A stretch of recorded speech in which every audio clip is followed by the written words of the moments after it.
Her drunk uncle traded the fat girl for a horse to mountain man. The man gave back the horse, and the dusty market square in Dusty Gulch buzzed with its usual midday activity on that scorching August afternoon in 1881.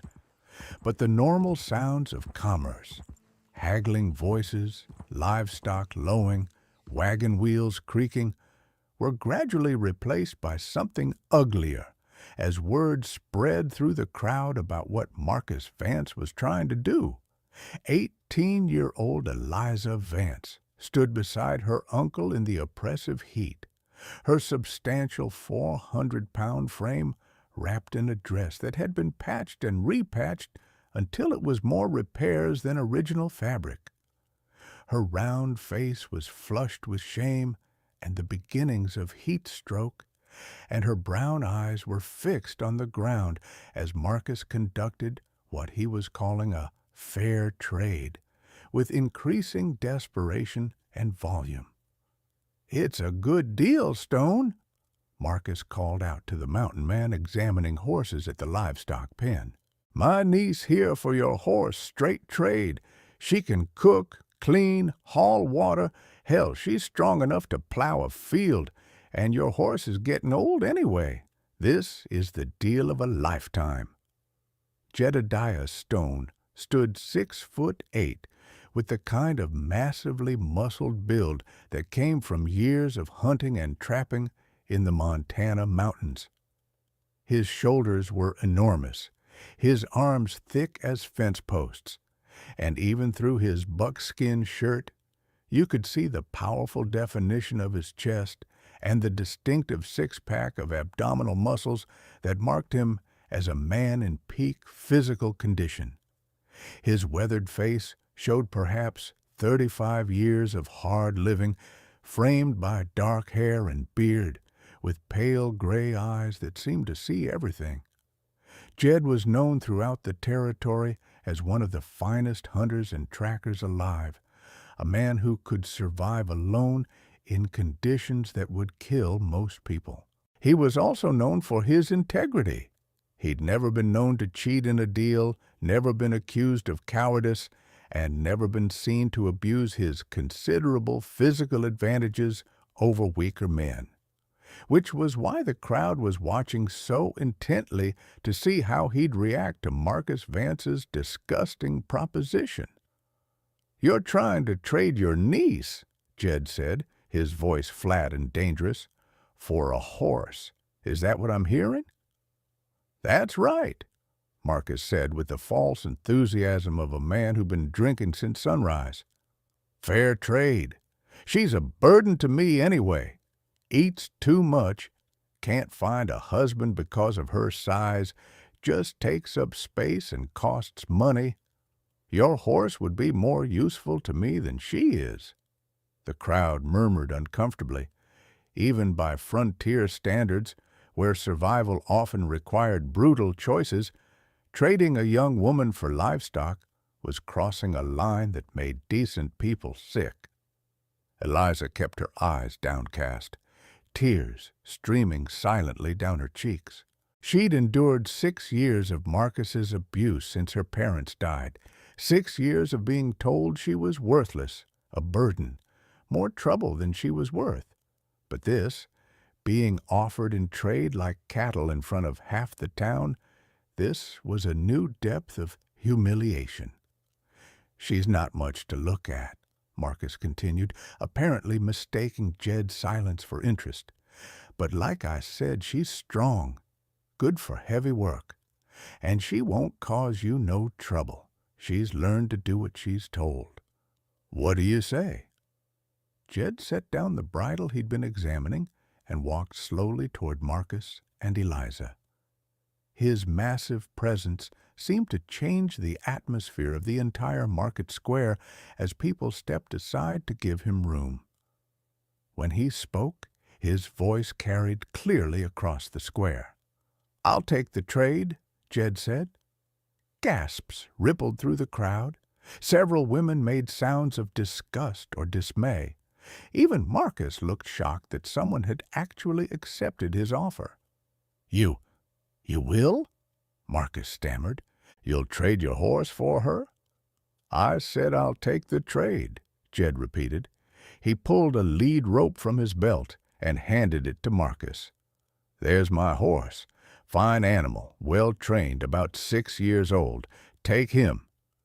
Marcus grabbed the rope with shaking hands, hardly able to believe his luck. "Well, then, she's all yours. Good riddance, I say." Jed's massive hand clamped down on Marcus's wrist with enough force to make the smaller man cry out in pain. "Actually, there's been a change in the deal." With his free hand, Jed took the lead rope back from Marcus. "I'm keeping my horse, and Miss Vance is free to go wherever she chooses, because people aren't property, Marcus. They can't be traded like livestock, and anyone who thinks otherwise is going to have a problem with me." The crowd erupted in shocked conversation. Marcus tried to pull his wrist free from Jed's grip, his face reddening with rage and embarrassment. "You can't do that. We had a deal. She's mine to do with as I please. I'm her legal guardian." "Not anymore," Jed said coldly. "Miss Vance, you're 18 years old, which makes you an adult under territorial law. Your uncle has no legal authority over you. You're free to make your own choices about your life. What do you choose?" Eliza looked up at Jed for the first time, shock clear in her brown eyes. No one had ever offered her choices before. No one had ever suggested she had the right to make decisions about her own life. "I don't understand," she whispered. "What are you offering me?" "Safety," Jed said simply. "Respect. A place to stay until you figure out what you want to do with your life. No obligations, no expectations beyond common courtesy, just a chance to be treated like a human being instead of property. What do you say?"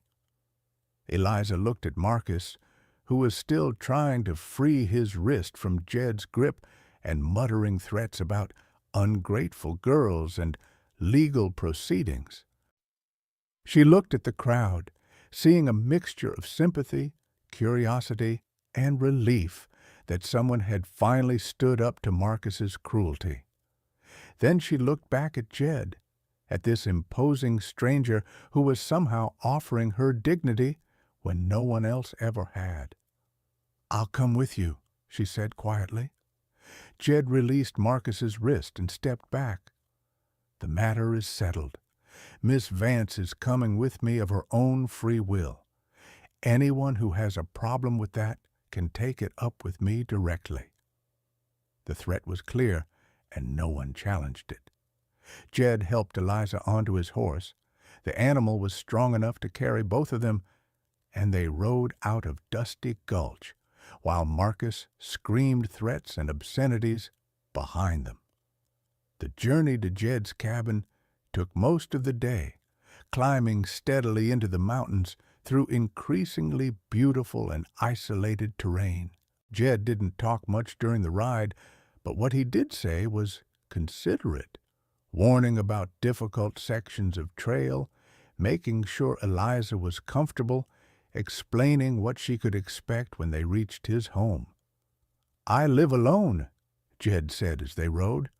"Have for about 8 years, since I came back from the war. The cabin's comfortable but simple. You'll have your own room, your own privacy.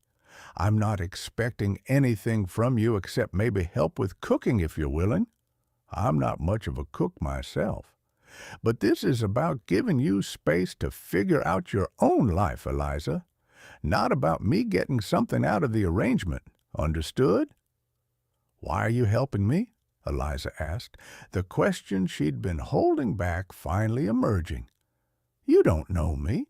You don't owe me anything. Why risk trouble with Marcus? Why care what happens to me?" Jed was quiet for a long moment. "I had a sister once," he finally said. "Her name was Mary. She was heavy-set like you, and people treated her cruelly because of it. Made her believe she was worthless, that she deserved abuse. When she was 19, she married a man who promised to take care of her but really just wanted unpaid labor. He worked her to death within 3 years, beat her, starved her, treated her worse than an animal. His voice grew rough with old pain. I was fighting in the war when she died. Didn't even know how bad things had gotten for her. When I came back and learned what had happened, I swore I'd never stand by and watch another woman be treated that way. So when I saw Marcus trying to trade you like livestock, I saw Mary, and I couldn't let history repeat itself.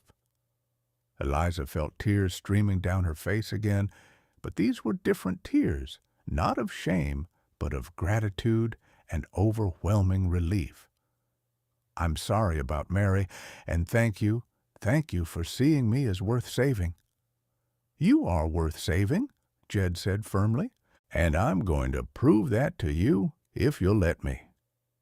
Jed's cabin appeared as the sun was setting, a substantial log structure built into a rocky outcropping with stunning views of the surrounding peaks.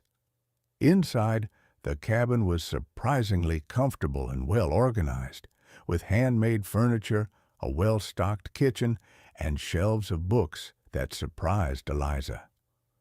"The bedroom on the left is yours," Jed said, showing her around. "It's got a good bed, a fireplace, and privacy. I sleep in the loft. The kitchen is fully stocked. Help yourself to whatever you need. There's a root cellar with preserved food, and I hunt regularly so there's always fresh meat. Make yourself at home, Eliza. That's what this is now, your home, for as long as you want it to be." Over the following weeks and months, Eliza discovered a new kind of life. Jed treated her with consistent respect and kindness, never commenting on her size, never making her feel inadequate or ashamed. He taught her skills she'd never had the chance to learn: how to shoot his rifle, how to preserve meat, how to read the signs of changing weather. In return, she brought order and warmth to his household, cooking meals that were not just nutritious but actually flavorful, organizing his somewhat chaotic system for storing supplies. More than that, they became friends. In the evenings after work, they would sit by the fire and talk about books, about the world beyond the mountains, about their hopes and dreams. Jed proved to be surprisingly well-educated and thoughtful, while Eliza revealed an intelligence and curiosity that had been suppressed by years of abuse but never extinguished. As the months passed, friendship deepened into something more. Eliza found herself falling in love with Jed, not out of gratitude or dependence, but because of who he was. His quiet strength, his unexpected gentleness, his absolute respect for her as a person. And Jed found himself falling in love with Eliza's resilience, her kindness despite everything she'd endured, her capacity to find joy and purpose when given the chance. Their peaceful existence was shattered when Marcus appeared at the cabin 9 months after Eliza had left Dusty Gulch, bringing 5 armed men and a piece of paper he claimed gave him legal authority to reclaim his property. "There she is," Marcus called out as Eliza emerged from the cabin. "My wayward niece, Stone, you've been harboring a runaway. I've come to take her back where she belongs." "Eliza belongs wherever she chooses to be," Jed said coldly, emerging from the barn with his rifle. "She's an adult, and she's free to make her own decisions. She's staying here." "She's coming back with me," Marcus said, gesturing to his armed companions. "I've got legal papers here from a judge saying I have the right to reclaim her. She's my responsibility, and I'm taking her back." "What kind of judge would sign papers authorizing someone to reclaim another adult against their will?" Jed asked suspiciously. The kind who understands that family responsibility doesn't end just because a girl gets some fool notion about independence, Marcus said. Now stand aside, Stone. I don't want trouble, but I'll take it if necessary. Jed's mind raced. Marcus's legal papers were probably forgeries, but proving that would require courts and lawyers and time they didn't have.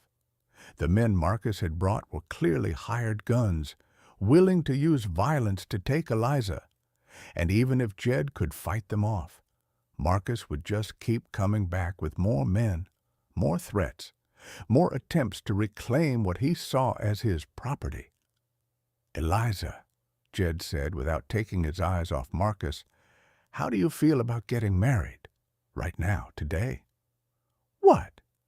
Eliza stared at him in shock. If you're my wife, Marcus has no legal claim on you whatsoever. Marriage supersedes guardianship under territorial law. I'm not proposing out of romance, though I do love you. I'm proposing to protect you legally. What do you say? Eliza felt her heart racing.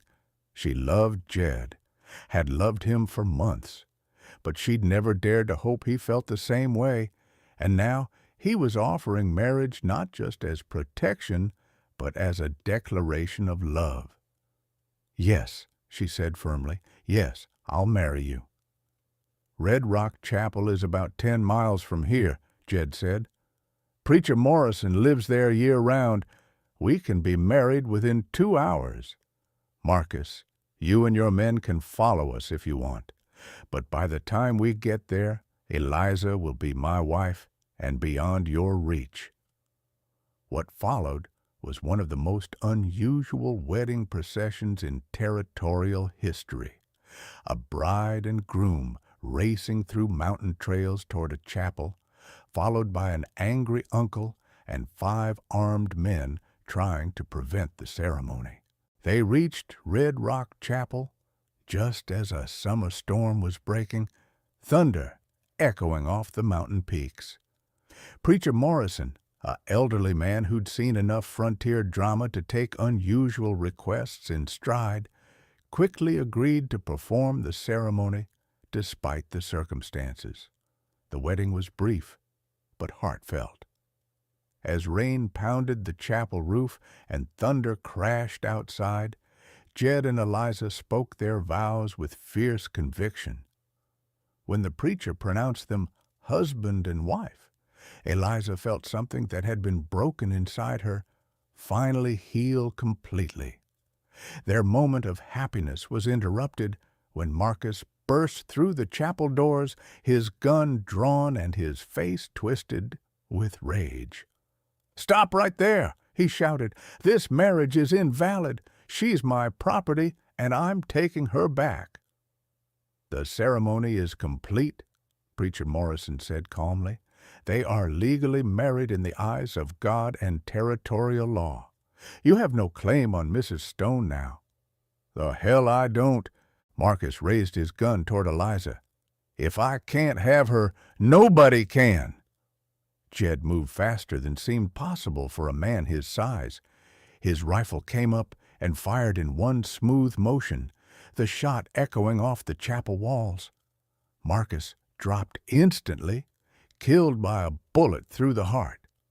The hired guns Marcus had brought, seeing their employer dead and facing a man who just demonstrated his willingness and ability to kill, decided they weren't being paid enough for this fight. They fled into the storm, leaving Marcus's body behind. "Self-defense," Preacher Morrison said matter-of-factly, examining the scene.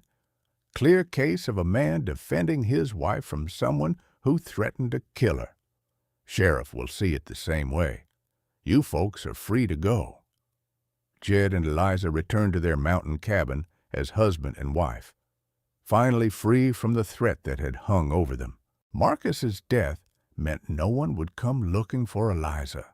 No one would try to reclaim her as property. No one would threaten the life they'd built together. Years later, As they sat on their porch watching their 3 children play in the meadow below the cabin, Eliza reflected on the journey that had brought her to this life of love and fulfillment. "Do you remember what Marcus said that day in the market?" Eliza asked. "That he was trading me for your horse because I was more trouble than I was worth?" "I remember wanting to break his neck for it," Jed said honestly. "He thought he was getting rid of a worthless burden," Eliza continued. "Instead, he gave me the chance to find real love, real purpose, real home. You gave back his horse and gave me everything that matters: dignity, respect, protection, and a love that sees my heart instead of my size." "You gave me just as much," Jed said, pulling her close. "You brought warmth and life and meaning to a cabin that had been empty for too long.